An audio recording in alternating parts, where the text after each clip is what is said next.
Gunsmoke. Brought to you by L&M Filters. This is it. L&M is best. Stands out from all the rest.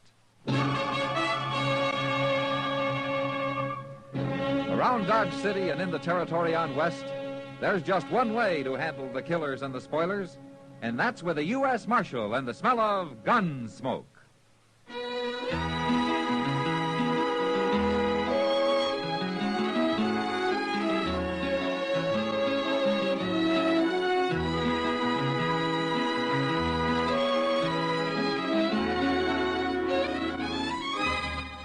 Gunsmoke, starring William Conrad. A transcribed story of the violence that moved west with young America. And the story of a man who moved with it. I'm that man. Matt Dillon, United States Marshal. The first man they look for and the last they want to meet. It's a chancy job, and it makes a man watchful. And a little lonely.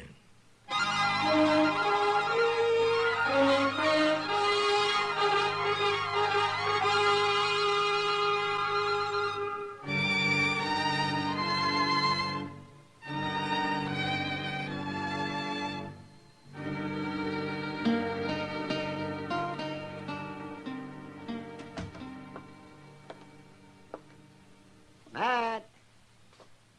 Oh, Matt. Where are you? Sit down, Doc. I'll be right in. Oh, well, thank you.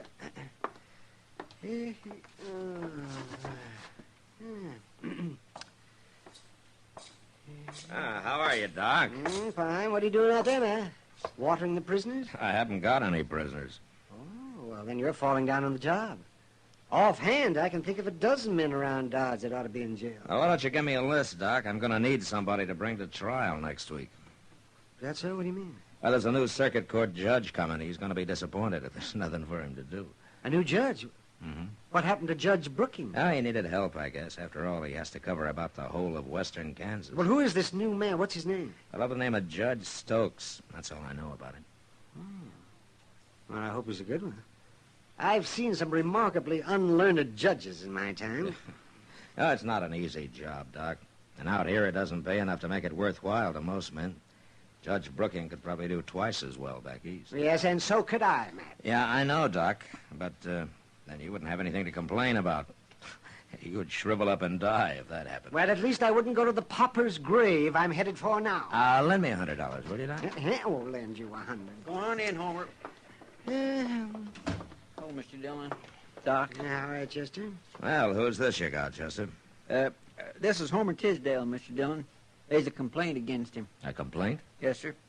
You know Van Walcott, who's taken over that little store next to stage office? Yeah, I know him. Well, sir, he's coming over here in a few minutes. He claims Homer was trying to rob him. Oh? I figured it'd be best to settle the thing right here with you. Were you trying to rob him, Homer? Yes, sir. With a gun or what? No, sir. I got no gun. Yeah. You were trying to steal something out of his store, is that it? Yes, sir. Where you from, Homer? I haven't seen you in Dodge before. No, sir. I've been homesteading in the Saline River. I got starved out. I had to quit. Mm-hmm. Didn't have no luck at all. Well, you sure don't look as though you'd been eating very regular. No, sir, ain't.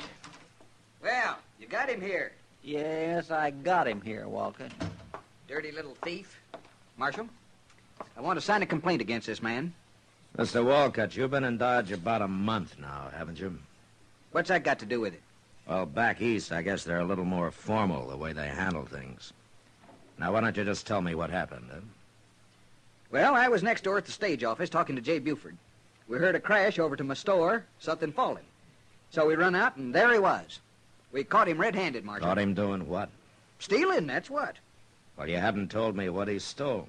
He had a whole handful of potatoes, Marshal. The man's a thief, and he belongs in jail. Is this true, Homer? Is that what happened? Yes, sir, Marshal. It's true. I was hungry. I seen them potatoes. I thought he wouldn't miss a couple. I could pay him back later. A man who steals belongs in jail. He shouldn't have done it, Walcott. I admit that. Then throw him in jail. I can't do that. Why? Well, for one thing, Chester and I have got to ride up to Fort Larned for a few days. There wouldn't be anybody here to watch him or feed him. Leave him some water. It's all he needs. Chester, Yes, sir. take Homer over to the Long Branch, will you? Maybe Sam Noonan can put him to work sweeping out or washing glasses or something. Huh? Now, look here, Marshal. You ain't going to make a fool of me. Get going, Chester. Come on, Homer.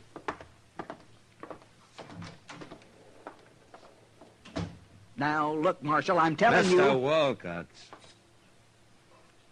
why don't you go back to your store, Maybe somebody's found a few pennies and wants to buy that handful of potatoes.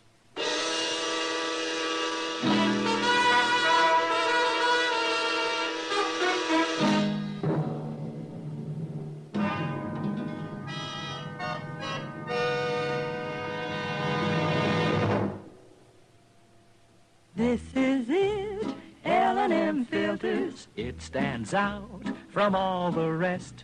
Miracle tip, much more flavor. L&M's got everything. It's the best. Yes, L&M is best. Stands out from all the rest. L&M stands out for flavor. Flavor. Flavor. Flavor. The Miracle Tip draws easy. You enjoy all the taste. And notice how mild it is. L&M stands out for effective filtration. Filtration. Filtration. Filtration. No filter compares with L&M's pure white Miracle Tip for quality or effectiveness. L&M's got everything. L&M, light and mild. America's best filter tip cigarette.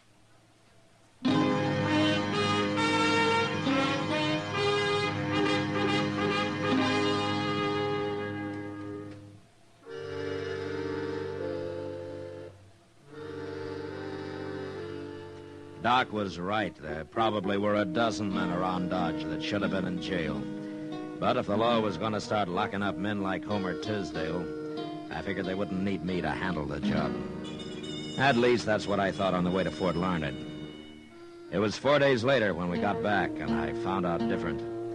We were riding up Front Street, past the stage office, when Jay Buford, the stage company manager, and Van Walcott spotted us and started yelling. I had Chester take my horse while I got down and went over to see what they wanted. You came back just in time, Marshal. If he'd done what I said, it wouldn't have happened. I was just telling Walcott if you didn't get back today, we'd have to do something ourselves. What's the trouble, Buford? Murder. Murder and robbery, Marshal. Right there in the stage office. Charlie Reynolds is dead and $10,000 is gone. Happened this morning. Hold up. It was about 8 o'clock, Marshal. And I just opened up my store and gone into the stage office to say good morning to Jay. He was standing there talking to Charlie Reynolds, and I no sooner got inside than the voice out back yelled at us to throw up our hands. We did, too. And then this gunman come forward wearing a mask. Knew right where the money was, too. I had it in the treasure box waiting for the stage to go north, Marshal. He opened it up. It was all bills. And he scooped them out into his pocket, and then he stood there, Marshal. And he told us not to try to follow him.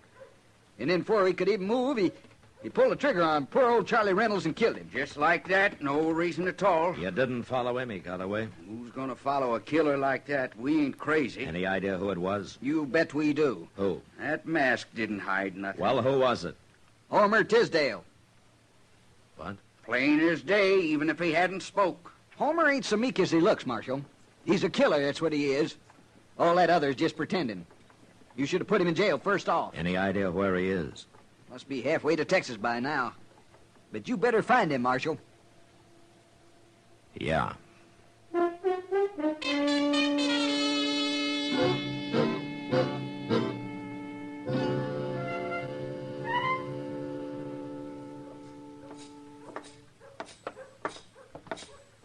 Well, that Homer's a mighty cool one if he's still in Dodge, Mr. Dillon. Well, maybe he hasn't heard about it yet, Chester. You don't think he did it, do you? We'll ask him if he's in here. There he is, sweeping out back them tables. Oh, hello, Marshal. Chester. Oh, Homer. Feller's looking for a drink. It ain't 10 o'clock yet.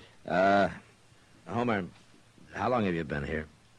Well, come to work around 8:30, Marshal. Why? Where were you before that? Out back. Sam lets me sleep in the shed he's got out there. Homer, can you prove that you were out there at 8 o'clock? Did anybody see you? No. Nobody ever comes out there. Why, Marshal? Well, the stage office was robbed this morning, and a man was shot and killed. Jay Buford and Van Walcott witnessed it. They say you did it. Me? They're willing to swear to it. Well, I didn't rob him.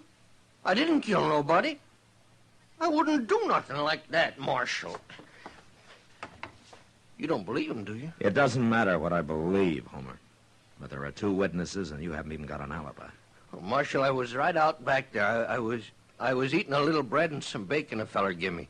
Homer, will you promise me something? Why, sure, Marshal. What? That you won't leave Dodge. Oh, I'm in bad trouble, ain't I? Yeah. I won't run, I promise.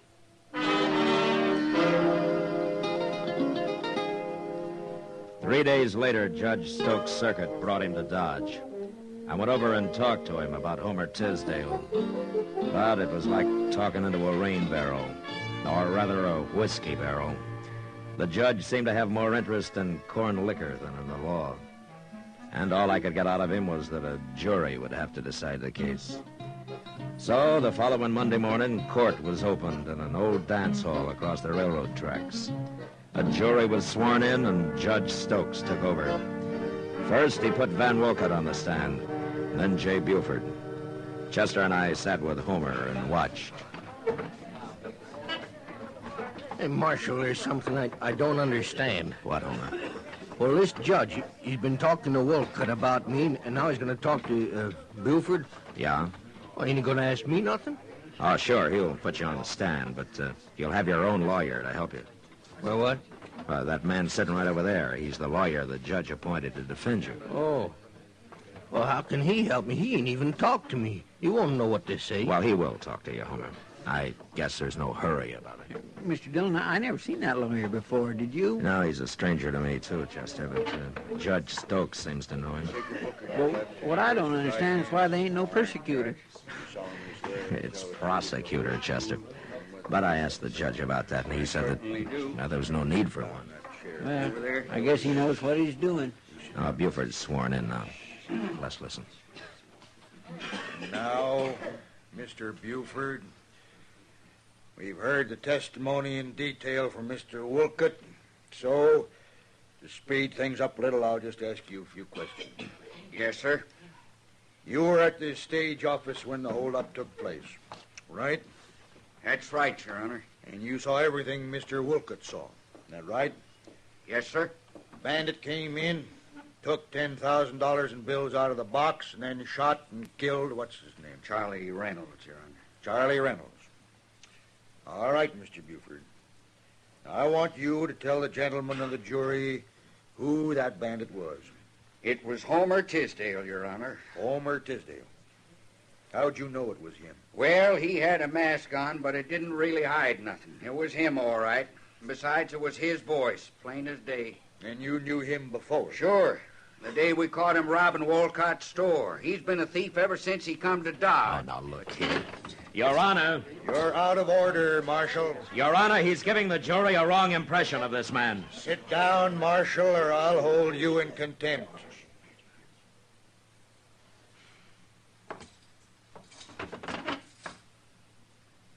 That's better. The jury is competent to judge the evidence, Marshal. All right, Mr. Buford, you may step down. Yes, sir. We'll now hear from the defense. Take over, Mr. Ship. Yeah, but, Marshal, he didn't ask me nothing. You said he would. Wait a minute, Homer. Let's see what your defense says about it. May it please the court and the gentlemen of the jury, you've heard the evidence. I rest my case. Why, that ain't no defense, Mr. Dillon. What's he mean, Marshal? He's sitting down already. Mr. Dillon, he can't do that. Silence Marshal, in the court. Silence! The jury will retire to consider the evidence, and it will return with its verdict in, say, a half hour. And it had better be the right verdict, or I'll hold you all in contempt. Now get to work. I don't understand this, Marshal. I thought a man had a right to say something for himself. Yeah, so did I, Homer. Well, now, that defense feller, he sure didn't help none. Where's Judge going now? Outside for a drink, I expect. You wait here with Chester. Well, you talk to him, will you, Marshal, and tell him I didn't do it. I'll be back.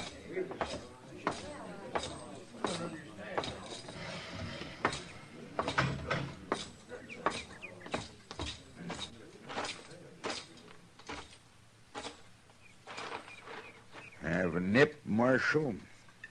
No thanks, Judge. I always like to get the jury out.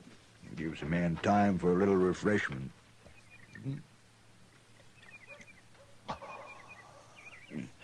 That's good corn you make here. Yeah. You know something, Marshal? I'm a drinking man, but I've never been drunk in my life. Never once. Well, that's fine, Judge. Marshal, I'm sorry I had to sit you down so hard in there, but a court's got to be run by one man, or it'll get out of hand. I know. I've seen it happen. I've seen some things happen in court, too, Judge.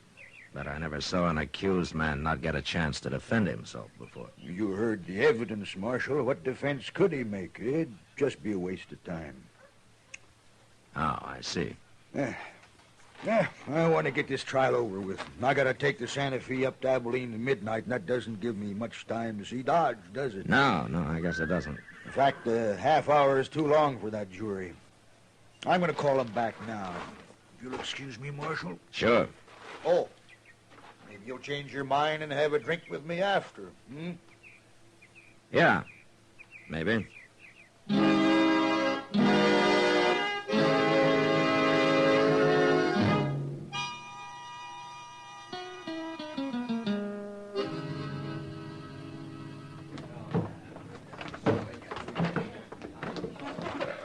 My, he sure didn't give that jury much time, did he, Mr. Dillon? No, he didn't, Chester. Marshal, what do you think they'll say? They haven't much choice, Homer. Well, gentlemen, have you reached a verdict? We have, Your Honor. Let's hear it. We find the defendant, Homer Tisdale, guilty. Homer Tisdale, stand I up. ain't guilty. I didn't do nothing. Stand up, Homer. Go on. Well, it ain't fair. Homer Tisdale, you've been found guilty. Where's the money? What'd you do with that $10,000? I ain't got it, Judge. I didn't take it. Honest. Silence! Since you won't tell us where you buried that money, I'm going to sentence you. For robbery, you get 20 years in prison. 20 years? But you'll never serve them, Homer Tisdale. You're a double-dyed monster, and your hands are steeped in human blood. Creatures of your like aren't fit to live. Away with you. For murder, I sentence you to be hanged by the neck until you are dead. Sure, Court dismissed. Marshal, did you hear? Marshal, did you hear what he said? Well, I ain't never seen nothing like that, Mr. Dillon. There might just as well have not been no trial at all. Take Homer to jail, Chester, and keep him there. Marshal! It ain't right, Mr. Dillon. It ain't right at all. Do it, Chester. Yes, sir. Where are you going? I'm going to have a drink with Judge Stokes. What? Yeah. We're going to become real good friends.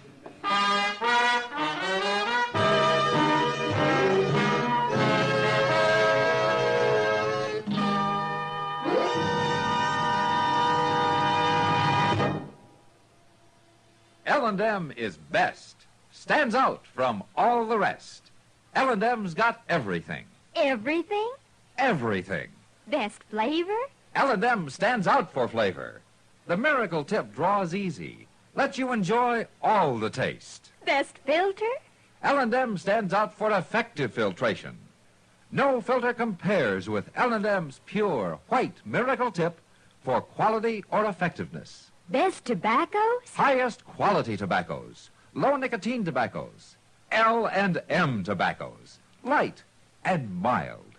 Every way, L&M is best. Stands out from all the rest. How easy they draw. How mild they are. L&M's got everything. King size or regular, L&M is America's best filter tip cigarette.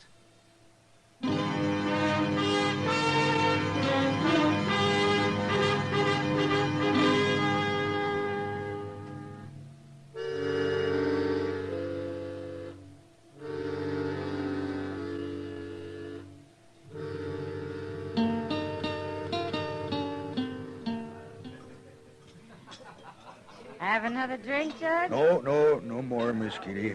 I've got to be going. Go on, pour him one, Kitty. He's got an hour yet before his train leaves. Sure. You'll have another, Judge. But There. You can't sit around a whole hour without a drink. but I told you. Aren't you enjoying yourself, Judge? Oh, it isn't that, Miss Kitty, but I haven't been alone all day or all night. Well, it's been my pleasure, Judge. I don't often get a chance to be with a man like you. Yeah, I know. There must be things you have to do. I don't feel right taking up your time this way. No, don't worry about him, Judge. People don't get real serious about breaking the law around here till after midnight anyway. I'll put you on the train, Judge, and then I'll get to work. No, I don't want anybody to put me on the train. It's less than an hour now. Marshal, I insist I go alone. I'm going to leave now. Well, it doesn't take that long to get to the depot, Judge. Well, I want to walk. I want to walk around a little first, by myself. I like being alone sometimes. Everybody does. Oh, okay, Judge. I understand. You go on alone, if you want. I'm grateful to you, Marshal, for all you've done. Well, it was a pleasure meeting you, Miss Kitty. Goodbye, Judge. Look me up when you come back. And of course, goodbye. Goodbye, Marshal. Goodbye, Judge. Let me know when he goes out the door, Kitty. I will. I don't know what this is all about, Matt, but I hope I did what you wanted. No, you were a real help. It got pretty tiresome till we came in here. There he goes, Matt. You better hurry if you're going to follow him. Yeah, well, I'm going to pick up Chester first. I think I know where the judge is going. I'll see you later, Kitty. Sure, Matt.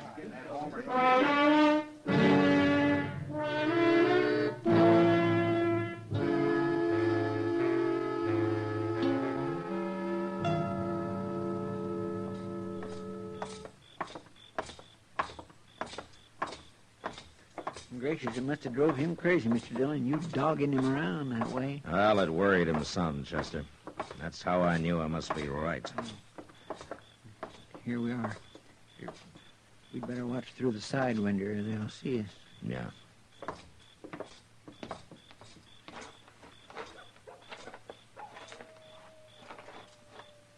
Can you see anything, Mr. Dillon?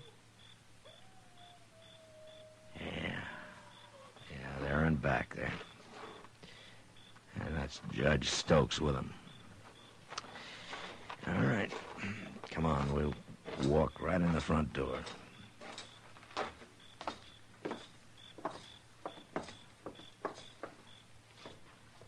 Now, look, Chester, you get to one side when we go in, huh? Yes, sir.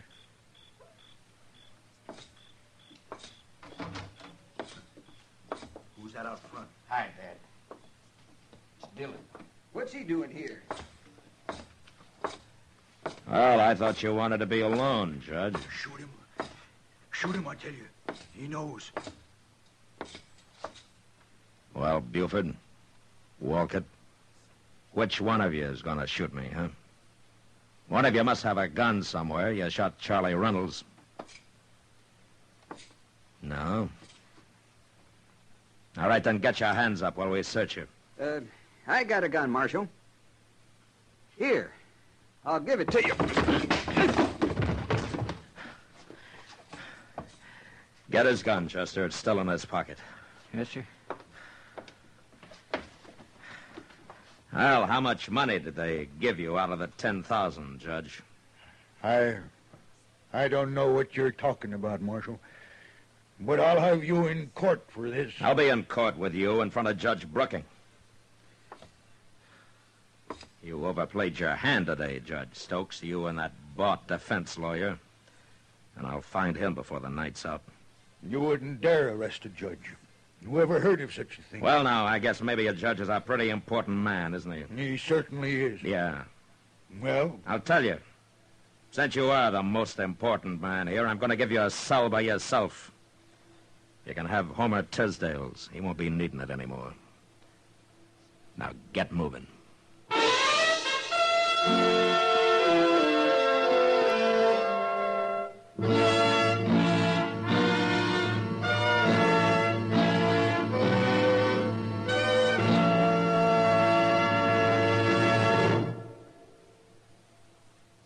And now our star, William Conrad. Thank you, George. If you're a filter tip smoker, you should be smoking L&M's. When you try L&M's, the first thing you'll notice is how mild they are, how easy they draw. With L&M's pure white miracle tip, you enjoy all the taste. Try L&M's today. You'll like them.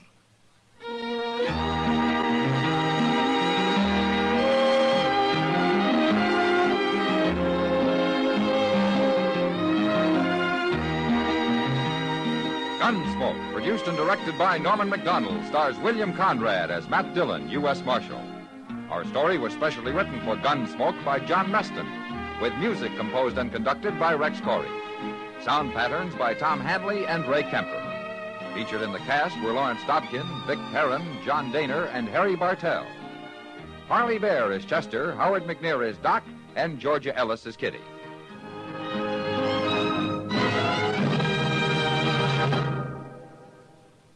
Stop. Start smoking with a smile with Chesterfield. Smiling all the while with Chesterfield. Put a smile in your smoking, just give 'em a try. Light up a Chesterfield, they satisfy. Put a smile in your smoking. Buy Chesterfield. So smooth, so satisfying. Chesterfield. You'll also enjoy Chesterfield's great radio shows. Perry Como sings all the top tunes on CBS Radio every Monday, Wednesday, and Friday. Jack Webb stars in Dragnet on Tuesday nights. Check your local listings. Remember, listen again next week for another transcribed story of the Western frontier when Marshal Matt Dillon, Chester Proudfoot, Doc, and Kitty, together with all the other hard-living citizens of Dodge, will be with you once more. It's America growing west in the 1870s. It's drama. It's Gunsmoke. Brought to you by L&M Filters.